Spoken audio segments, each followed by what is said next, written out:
ప్రభుత్వానికి ఉద్యోగులకు మధ్య వారధిగా ఉంటూ వారి సమస్యల పరిష్కారం కోసం కృషి చేస్తానన్నారు ఎమ్మెల్సీ ప్రొఫెసర్ కోదండరాం. హైదరాబాద్ బాగ్లింగంపల్లిలోని సుందర విజ్ఞాన కేంద్రంలో తెలంగాణ ఉద్యోగుల జేఏసీ సమావేశంలో ముఖ్య అతిథిగా పాల్గొన్నారు.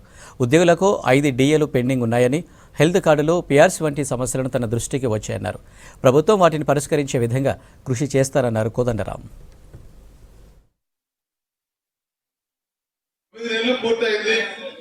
సమస్యలు వేలాదిగా ఉన్నాయి, వందలు కూడా కాదు, డిపార్ట్మెంట్ గా కిందికెళ్తే వేలాదిగా ఉన్నాయి.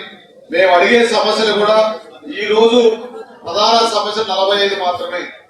అందులో రెజల్యూషన్స్ గా పెట్టిన డిమాండ్ లో 4 డిమాండ్లు మాత్రమే.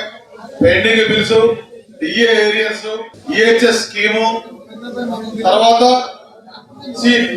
పిఆర్సి, ఈ 4 ప్రధాన డిమాండ్లు. సిపిఎస్ రద్దు 317 ఆల్రెడీ మేనిఫెస్టోలో ఉన్నాయి. ఆ డిమాండ్స్ మెయిన్ తీర్మానాలుగా పెడుతూ మిగతా 38 డిమాండ్లని గతంలోనే ఆల్రెడీ ప్రభుత్వానికి సమర్పించడం జరిగింది.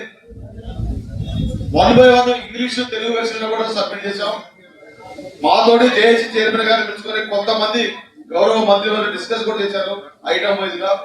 ముఖ్యమంత్రి గారు సలహా కూడా చూశారు. మొత్తం ఆర్థిక పరిస్థితి దృష్ట్యా మేము చేయట్లేదు తప్ప ఇమీడియట్ గా ఇవన్నీ కంపల్సరీ జెన్యూన్ గా చేయాల్సిందే. గత ప్రభుత్వం నుంచి పెండింగ్ ఉన్నాయి, మేము అన్ని పరిష్కరిస్తాం, కొద్దిగా టైం కావాలి బ్రీతింగ్ టైం అడిగారు. అయినప్పటికీ మా ఉద్యోగుల్లో కొత్త మేరకు ఆర్థిక పరమైన భారం, ఒక ఇంక్రిమెంట్ వస్తేనో, ఒక డిఏ వస్తేనో, పిల్లల స్కూల్ ఫీజు, బస్ ఛార్జీలు, తల్లిదండ్రుల మెడికల్ బిల్లు, ఏదో ఇన్స్టాల్మెంట్ కట్టేదో